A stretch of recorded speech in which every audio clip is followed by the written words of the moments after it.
கிறிஸ்துவின் நாமத்தினாலே உங்களுக்கு அன்பின் வாழ்த்துதல். என் தேவன் நல்லவராயிருக்கிறார். நம்மோடு கூட இருந்து நம்மை நடத்துகிற நல்ல கர்த்தர். இந்த நாளில் உங்களுக்கு ஒரு நன்மை செய்ய அவர் வல்லவராயிருக்கிறார். எத்தனை பேர் மகிழ்ச்சியா இருக்கிறீங்க? தேவன் ஒரு வார்த்தை சொன்னால் இந்த வாழ்க்கையில அப்படியே நடக்கும்னு சொல்லி எத்தனை பேர் அதை விசுவாசிக்கிறீங்க? அந்த விசுவாசத்தோடைய தேவனுடைய சத்தத்தை கேளுங்க. இதனால் தேவன் உங்களோடு பேசுவாராக. 138வது சங்கீதம் 3வது வசனம் சொல்கிறது, நான் கூப்பிட்ட நாளில் எனக்கு மறு உத்தரவு அருளினீர், என் ஆத்துமாவிலே பலன் தந்து என்னை தைரியப்படுத்தினீர் என்று சொல்லி வேதம் சொல்கிறது. அன்பு பிள்ளைகளே, அழகான ஒரு வார்த்தை சொல்லி, என் ஆத்துமாவிலே பலன் தந்து என்னை தைரியப்படுத்தினீர்.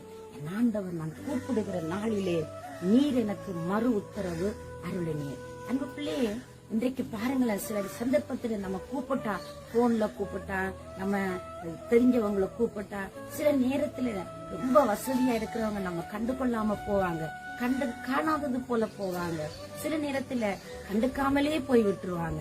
ஆனா இப்படி எல்லாம் பலதரப்பட்ட சூழ்நிலைகள் இருக்கிற பொழுது தாவீது என்கிற பக்தன் இப்படி சொல்லுகிறார், நான் கூப்பிட்ட நாளில் எனக்கு மறு உத்தரவு அருளினீர், என் ஆத்துமாவிலே எனக்கு பலன் தந்தீர் என்று சொல்லி அவர்கள் சொல்லுகிறதை நாங்கள் அவதானிக்கலாம். பிரியமானவர்களே, பாருங்களேன், இன்றைக்கு நம்ம தேவையில்லை, நம்முடைய ஆபத்து காலத்தில் என்னை நோக்கி கூப்பிடு, நான் உன்னை விடுவிப்பேன், நீ என்னை மகிமைப்படுத்துவா என்று சொல்லி ஆண்டவர் சொல்லி இருக்கிறார். அன்பான கர்த்தருடைய பிள்ளையே, எங்களுடைய ஆபத்தில நம்ம மனுஷர்களை பார்க்கிறோமா? மனுஷரை பார்க்கறதுனால மனம் மடிவாகி போய் நீங்க சோர்ந்து போய் இருக்கிறீங்களா? பயப்படாதீங்க. ஆபத்து நாளில் நான் கூப்பிட்டேன், தேவன் எனக்கு மறு உத்தரவு அருளினார், என்னுடைய கூக்குரலுக்கு தேவன் பதில் தந்தார் என்று சங்கீதக்காரன் தாவீது இந்த இடத்திலே சொல்கிறார். சங்கீதக்காரன் தாவீதுடைய வாழ்க்கையில் அவர் கடந்து போன வழிகள் பயங்கரமானவைகள். அவர் மரண கண்ணிகளுக்குள்ளே அகப்பட்டிருக்கிறார். அங்கே பயங்கரமான எதிரிகளுடைய சதிகளுக்குள்ளே சிக்கி தவித்திருக்கிறார். யார் என்னை விடுதலை கொடுப்பது என்று தெரியாமல் நின்ற சந்தர்ப்பங்கள் உண்டு. எனக்கு வேதத்திலே அழகாய் சங்கீதக்காரன் தாவீது வர்ணித்து பாடின ஒரு பாடலே அழகாய் எனக்கு பிடித்த ஒரு பகுதி இருக்கிறது. அவர் இவ்வனமாய் சொல்லுகிறார், ஒரு தடவை ஒரு செங்குத்தான மலை இருந்தது.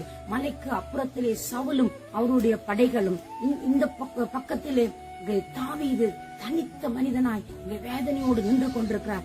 சவுலின் படைகளும் அவரை சூழ வளைந்து கொண்டு கொல்ல பார்க்கிறார்கள். எப்படி ஆகிலும் இந்த தாவீதை நாங்கள் கொன்றுவிட வேண்டும் என்று சொல்லி கங்கணம் கட்டி அவனுக்கு எதிராய் வந்து நிற்கிறார்கள். தாவீதோ அன்றைக்கு யோசித்திருக்க முடியும், ஓ ஆண்டவரே, எல்லா பக்கம் எதிரிகள் சூழ்ந்து விட்டார்கள், என்னை பிடிப்பதுதான் மிஞ்சி இருக்கிறது, என்னுடைய கதி இன்றோடு முடிந்துவிட போகிறது, என்னை இவர்கள் கொன்று விடுவார்கள் என்று சொல்லி தாவீது என்ற பக்தன் தேவ சமூகத்திலே அங்கே மிகவும் புலம்பி அழுதிருப்பார். ஆனா என்ன ஆச்சரியம் தெரியுமா? வளைந்து அவரை பிடிக்கிற அந்த சந்தர்ப்பத்திலே சவுலுக்கு உடைய படைகளுக்கும் ஒரு செய்தி வருகிறது, உங்களுடைய பட்டணத்தை, உங்களுடைய பகுதியை அங்கே இன்னொரு அந்நியன் ஆக்கிரமிக்கிறதற்கு ஒரு படை வந்து கொண்டிருக்கிறது, உடனடியாக இந்த இடத்திலிருந்து வாருங்கள் என்று சொல்லி இந்த இடத்திலே இங்கே சொல்லுகிறதை நாங்கள் அவதானிக்க கூடியதாக இருக்கிறது. பிரியமானவர்களே, அப்பொழுது இந்த செய்தியை கேட்டதும் அங்கே சவுலும் அவருடைய படைகளும் என்ன செய்தார்கள் தெரியுமா? அங்கே தேவ சமூகத்திலே அவர்கள் என்ன செய்வதென்று தெரியாமல் உடனடியாக அந்த இடத்தை விட்டு அவர்கள் நகர்ந்து போகிறார்கள். தாவீதை பிடிப்பதை பார்க்கிலும் அந்த எதிரி படையிடத்தில் தங்களுடைய ஜனங்களை தப்புவிப்பது அவர்களுக்கு மேலாய் கண்டது.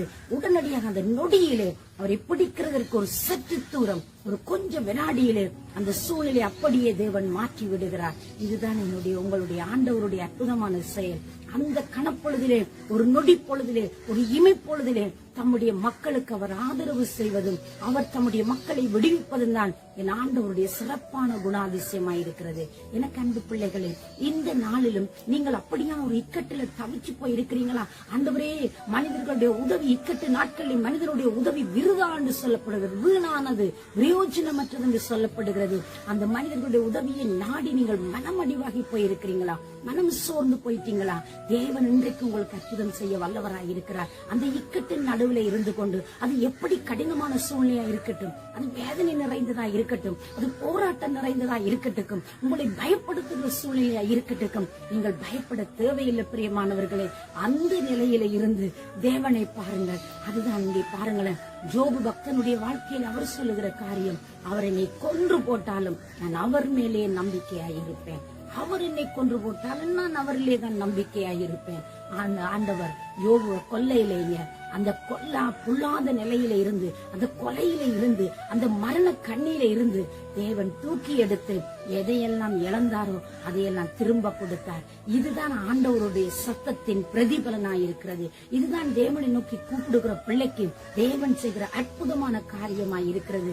இன்றைக்கும் இந்த நல்ல நாளில ஆண்டவருடைய சமூகத்துல ஒரு மறு உத்தரவுக்காய் நீங்க காத்து கொண்டிருக்கிறீங்களா?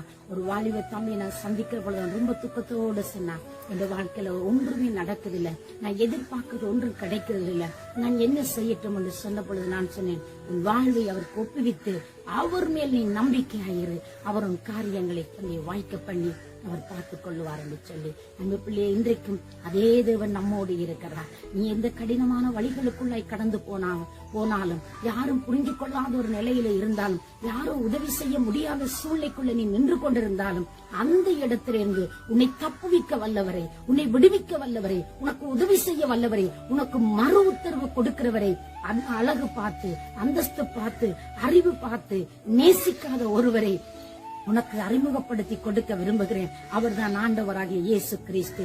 இந்த உலகம் பார்க்கிற பிரகாரமாய் அவர் உங்களை பார்ப்பதில்லை. உலகம் நினைக்கிற வண்ணமாய் உங்களை நினைப்பதும் இல்லை. ஏதோ ஒரு குறையை பார்த்து, ஏதோ ஒரு பலவீனத்தை பார்த்து, உன்னிடத்தில் இருக்கிற பலவீனத்தை சுட்டிக்காட்டி கதைக்கிற இந்த உலகத்தின் நடுவிலே உன்னிடத்தில் இருக்கிற குறையை பார்க்காது, உன்னிடத்தில் இருக்கிற நிறைவை பார்த்து, நீ நேசிக்கிற நேசத்தை பார்த்து, நீ அன்பு கூறுகிற அந்த அன்பை பார்த்து உன்னை தேடி வந்து உனக்கு அற்புதம் செய்யக்கூடியவர் தான் ஆண்டவராய் இயேசு கிறிஸ்து. இந்த தேவனை நீங்கள் அண்டிக்கொள்ள ஆயத்தமா? இந்த தேவனை நீங்கள் நம்பிக்கொள்ள ஆயத்தமா? உங்களுடைய எந்த கடினமான காலமா இருந்தாலும் அவரை பிடித்துக் கொள்ளுங்கள். அவர் உங்களுக்கு மறு உத்தரவு கொடுப்பார். உங்களுடைய ஆத்மாவில் ஒரு பலனை தந்து உங்களை தைரியப்படுத்துவார். அதுதான் பக்தன் தாவீது ஒரு பெரிய ராஜாவா இருந்த பொழுதும் தன் தேவனை ருசித்து பாடின பாடலாய் இருக்கிறது. அன்பு பிள்ளையே, அவரை நேசிக்க ஆயத்தமா? அவருடைய பதிலை பெற்றுக்கொள்ள நீங்கள் ஆயத்தமா? உங்களுக்காக நாங்கள் மன்றாடட்டும்.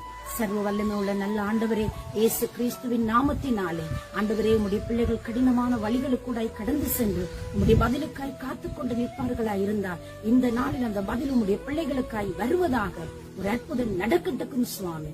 அதிசயம் செய்து உம்முடைய மக்களை கனம் பண்ணி காக்கும்படி இயேசுவின் நாமத்தில் ஆசீர்வதித்து ஜெபிக்கிறோம். உங்கள் ஜீவனுள்ள நல்ல பிதாவே, ஆமென்.